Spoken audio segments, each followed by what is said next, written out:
രാത്രിയാണ്. അല്ലാഹു തആല തട്ടിക്കളയാത്ത രാത്രിയാണ്. അല്ലാഹു തആല ഒരിക്കലും അത് മാറ്റിവെക്കാത്ത രാത്രിയാണ്. എന്നിട്ട് പറയാണ് നബി തങ്ങള്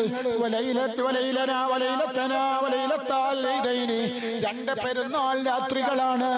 ചെറിയ പെരുന്നാളിന്റെ രാത്രിയും ബലി പെരുന്നാളിന്റെ രാത്രിയും ദുആക്ക് ഇജാബത്തുള്ള രാത്രിയാണെന്ന് സയ്യിദുൽ വറാ ഇമാമുൽ മുത്തഖീൻ നബി മുഹമ്മദ് മുസ്തഫ സല്ലല്ലാഹു അലൈഹി വസല്ലമ തങ്ങളെ പഠിപ്പിക്കുന്നു.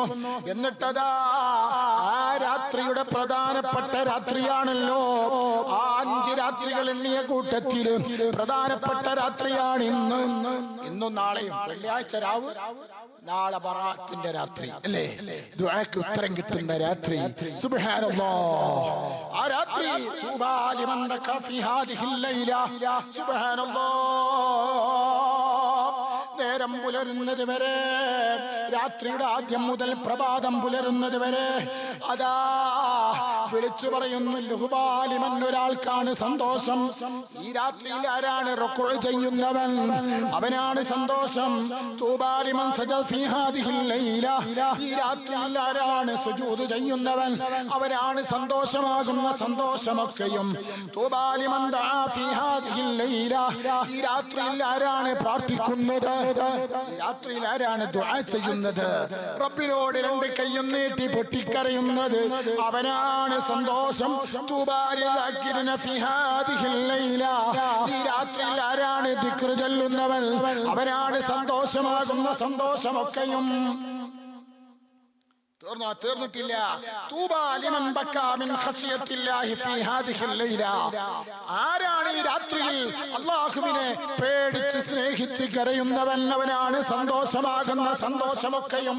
തൂബാ ലിൽ മുസ്ലിമീന ഫീ ഹാദിഹിൽ ലൈല, മുസ്ലിംകൾക്കാണ് ഈ രാത്രിയിൽ സന്തോഷം, മുഅ്മിനീങ്ങൾക്കാണ് സന്തോഷം. ഹൽ മിൻ സായിലിൻ ഫയുത്താസു ലഹു, ആരെങ്കിലും ചോദിക്കുന്നുണ്ടോ അവർക്ക് നൽകപ്പെടും. ആരെങ്കിലും ചോദിക്കുന്നു, വീടില്ലാത്തവര്, മക്കളില്ലാത്തവര്, അതേ കടമുള്ളവര്, ബാങ്കിൽ ലോണുള്ളവര്, അതേ പ്രശ്നത്തിൽ പെട്ടുപോയവര്, പ്രയാസത്തിൽ പെട്ടുപോയവര്, രോഗം കൊണ്ട് ബുദ്ധിമുട്ടായവര് റബ്ബിനോട് ചോദിച്ചാൽ ചോദിച്ചവർക്ക് നൽകപ്പെടും. പ്രയാസത്തിൽ നിന്ന് സന്തോഷം നൽകപ്പെടും. രോഗത്തിന് ശിഫാ നൽകപ്പെടുന്ന രാത്രി ഏതാണ്? നാളത്തെ രാത്രിയാ.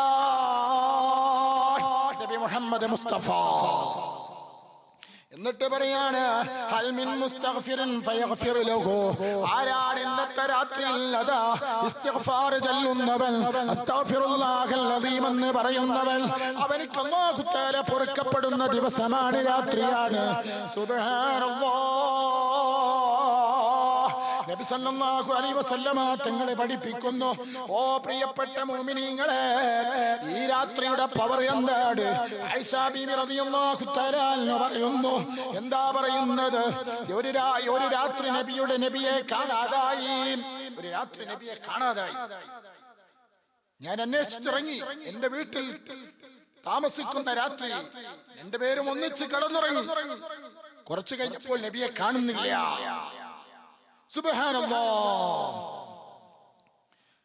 അങ്ങനെ അന്വേഷിച്ചു. ആയിഷ ബീവി പറയാണ്, ഞാൻ അന്വേഷിച്ചു. അവിടെ നിന്ന് ജന്നത്തുൽ ബഖീയിൽ ആകാശത്തേക്ക് തലയുയർത്തി നിൽക്കുന്നത് ഞാൻ കണ്ടു. നബി എന്നോട് ചോദിച്ചു, അല്ലാഹും റസൂലും നിന്നോട് ദ്രോഹം കാണിക്കുമെന്ന് നീ പേടിക്കുന്നുണ്ടോ? അപ്പോൾ പറഞ്ഞു, യാ റസൂലല്ലാഹ്, നിങ്ങൾ മറ്റെവിടേക്കെങ്കിലും പോയിട്ടുണ്ടോ, മറ്റു ഭാര്യമാരുടെ നികത്തേക്ക് പോയിട്ടുണ്ടോ എന്ന് ഞാനതാ വിചാരിച്ചു പോയി. ആ വിചാരം എന്റെ മനസ്സിൽ വന്നുപോയി. നബി തങ്ങൾ പറഞ്ഞു, നിശ്ചയം ശഅബാൻ പകുതിയുടെ രാത്രിയില് അല്ലാഹുവിന്റെ റഹ്മത്ത് 1-ാം ആകാശത്തേക്ക് ഇറങ്ങുന്നതാണ്. 1-ാം ആകാശത്തേക്ക് ഇറങ്ങുന്ന ദിവസമാണ് ശഅബാൻ മാസത്തിന്റെ 15-ാമത്തെ രാത്രിയില്. കൽബ് ഗോത്രക്കാരുടെ ആടിന്റെ രോമത്തിനേക്കാൾ കൂടുതൽ ആളുകൾക്ക് അല്ലാഹു തആല പുറത്തു കൊടുക്കുന്നതാണ്. സുബ്ഹാനല്ലാഹ്. അതുകൊണ്ട് ഈ രാത്രിയിൽ ഞാനതാ റബ്ബിനോട് പൊട്ടിക്കരയുകയാണ്. മഹാനായ നബി സല്ലല്ലാഹു അലൈഹി വസല്ലം തങ്ങൾ പഠിപ്പിക്കുകയാണ്. നിങ്ങൾ നോക്ക്, അരയും തലയും മുറുക്കി രംഗത്തിറങ്ങി നബി സല്ലല്ലാഹു അലൈഹി വസല്ലം തങ്ങൾ ആയിഷ ബീവിയെ ബുദ്ധിമുട്ടാക്കണ്ട എന്ന് ചിന്തിച്ചു. എന്നിട്ട് മഹാനായ നബി സല്ലല്ലാഹു അലൈഹി വസല്ലം തങ്ങൾ പഠിപ്പിക്കുകയാണ്, ലാ യൻദുറുല്ലാഹു ഫീഹാ, ഈ ദിവസം, ഈ രാത്രി അല്ലാഹു തആല നോക്കൂല, റഹ്മത്തിന്റെ നോട്ടം നോക്കൂല. മറ്റൊരു ഹദീസിൽ നമ്മൾ പഠിപ്പിക്കുന്നു, ഇലാ മുശ്രിക്കിൻ, ശിർക്ക് ചെയ്യുന്നവനിലെ, ഇലാ മുശാഹിനിൻ, വസ്ത്രം താഴത്തേക്കില, മുശാഹിനിൻ, സുബ്ഹാനല്ലാഹ്. ആരാ മുശാഹിൻ എന്ന് പറഞ്ഞാൽ മഹാനായ നബി സല്ലല്ലാഹു അലൈഹി വസല്ലം തങ്ങളെ പഠിപ്പിക്കുകയാണ്, സുബ്ഹാനല്ലാഹ്, വസ്ത്രം താഴത്തേക്ക് വലിച്ചഴക്കിയവൻ, അതേ നെരിയാണിക്ക് കീഴ്പ്പെട്ട തൊടിയെടുത്തവൻ, വൈലായില ഖാത്തി റഹ്മിൻ, കുടുംബബന്ധം മുറിച്ചവൻ, വലായില മുസ്ലിം, വസ്ത്രം താഴത്തേക്ക് വലിച്ചഴച്ചവൻ, സുബ്ഹാനല്ലാഹ്,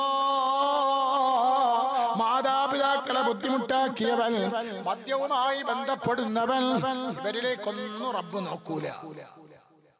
നമ്മൾ ഏത് തങ്ങളെ കൈപിടിച്ചിട്ടും കാര്യമല്ല, ഏത് ആലിമിന്റെ കൈപിടിച്ചിട്ടും കാര്യമല്ല, മാതാപിതാക്കളുമായി കുടുംബവുമായി ബന്ധമില്ലെങ്കിൽ രക്ഷയില്ല. നാളെ യാസീനോദിട്ട് കാര്യമില്ല.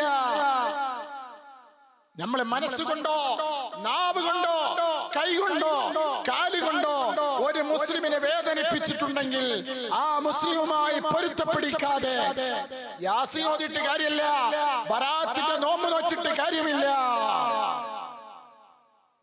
അല്ലാഹു കാത്തുരക്ഷിക്കട്ടെ. അതാണ് ഈ സന്ദേശമായി നിങ്ങളോട് പറയാനുള്ളത്.